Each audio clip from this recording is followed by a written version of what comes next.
These are interesting parcels of land, aren't they? They're liminal, they're on the edge, and we just generally have tried to eradicate them because they're not good habitat for people. So why are we needing to protect them now? For a range of reasons. Climate change is one, because saltmarsh and mangroves, there's been a lot of studies done across the world showing them that they're very good at storing carbon and sequestering carbon at very high rates, sometimes even more than rainforests. Right. So carbon is a huge factor. Yeah. Fisheries is another huge factor. Fish and chips, and when people eat fish and chips, they should stop for a second and reflect on mangroves and salt marshes. Because that's where some of these fish start their lifespans. They're nurseries. The hatcheries. Yes, okay. That's right. Nurseries for baby fish. Yeah. Yeah. And mosquitoes. And mosquitoes and lots of other cool invertebrates. So you don't have to concentrate on the mosquitoes. Malaria, Ross River virus. Well, we have that here, don't we? Ross River virus. Yeah. In Carlton, I think. I've heard. Anyway, maybe it's just the residents. Yeah. There's been a study done last year, 2 years ago actually, on mapping Ross River virus habitats across Tassie. I mean, there's an interesting story to be told about that, in the sense that, yes, salt marshes are a habitat that the mosquitoes can grow in, but we can make it worse by filling in marshes or disrupting the tidal flows, which increases pooling. And when you have more pooling, you have more mosquito habitat. And the other thing that we tend to do is we remove the buffer zones, which is the trees and other things that are adjacent to the marshes, and provides a buffer between the marshes and the homes. So those things exacerbate this. So it's not just mosquitoes, marshes. It's about what we do with them that actually reflects on this problem as well. And building your house right on the marsh. Yes. You're in the environment then, aren't you? That's right. Asking yes. for it. Yeah. I saw some really disturbing images, Ian, of the mangrove divebacks around in social media last week. I'd not been aware of that. Yeah, so just in 2015 and 2016, there has been massive mangrove dieback up in the Gulf of Carpentaria, a little bit over in the northwest of WA. When you say massive? Very large areas, thousands of hectares have been affected. Some people said up to 10%, but I think that's still to be quantified. But it's of large areas of unprecedented dieback since settlement. Does anyone know why? Is it part of a normal cycle that's just getting a bit spiky, or? It's most likely due to very poor rainfall. And in fact, I just went back over the weekend and looked at some reports that CSIRO did back in 2012 on potential areas of climate change in Queensland. And in fact, that particular area was highlighted as being the area that would be most affected first in this coming 30 years. So it's too early to tell, but several commentators and scientists are suggesting climate change as the cause. Well, that's one of the tests of science, isn't it? To go, well, you make a hypothesis or a prediction, and have to see if it happens or not. Exactly. So we've got some maps which were made about 5 years ago, which show that particular area as being highly susceptible to climate change in this coming 25 to 30 years, and maybe it's happened a little bit earlier than we thought. 19 to 7, ABC Radio Hobart. You are listening to Ian Cresswell, Research Director of Biodiversity at CSIRO, and with us also is Vishnu Prahalad from UTAS, who have put together this conference. It's an annual conference, but it hasn't happened in Tassie for a long time. Ever. Yes. Looking at the Australian Mangrove and Salt Marsh Network. We're putting Tasmanian salt marshes on the map. Exactly. With all your fancy Northern Territory mangroves, they're all dead anyway. And the topics and the detail of the topics are so fascinating, because this is a bit of the landscape, I guess, that's so crucial, because in some ways, is it like the kidneys of the land? Yes, that's a good metaphor to use. I mean, I was telling carbon and fisheries, but the other thing is sequestration of nutrients. There's a lot of nutrients coming down our rivers and systems, and those nutrients are harmful when they are present in our coastal waterways. So we need wetlands to sequester those nutrients and remove it from the waterways. So makes it more clean and yeah. And mangroves act as a coastal barrier for storms and sea surge, and they have a major role to play in protecting the land as well. Who's done some work successfully that you know of re-establishing these environments? Because presumably they're not that easy to plant. Well, actually, it turns out that they're very easy to reestablish. That is that they need one critical factor, that is tidal exchange. So what people do is to clear these habitats, they remove the tidal exchange, that is by having levees or infill. So if we remove the levees and infill and return the tidal exchange, these habitats will return. Not to their original splendor, but in some way or shape that still provides some of the functions that we need.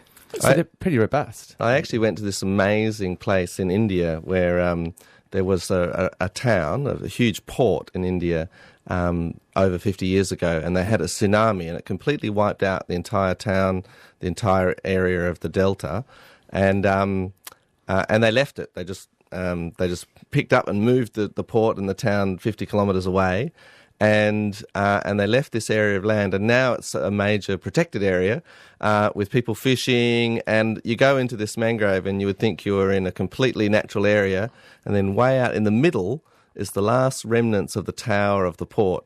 So mangroves will recolonise if you just let them. Yeah, they're colonisers. And then over time, did they change the landscape themselves, or did they hit an equilibrium? That's a good question. That goes on in the debate as to whether they capture the land or whether they just manage the system. But it's a bit of both.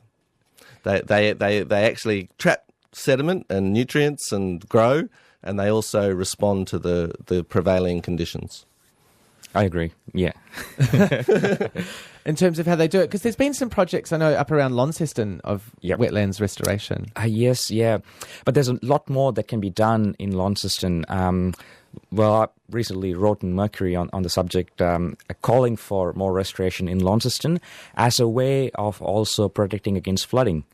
Because that's the other thing that wetlands do very well, is to soak in all the floodwater, and not just on the coast, but also on river systems. Because they're spongy. That's right, that's spongy. And you only, I've been in Derwent tidal wetlands, which is very similar to the one in Launceston, and you go and jump on them, it's like jumping on a giant sponge. Where are those wetlands? Oh, it's in Dromedary. Uh-huh. Yeah, it's Yeah. a bit snaky, but but it's an extraordinary experience to just stand on these wetlands and jump, and it's sort of a bit spongy, and that goes to show that they've got this massive capacity to soak up water.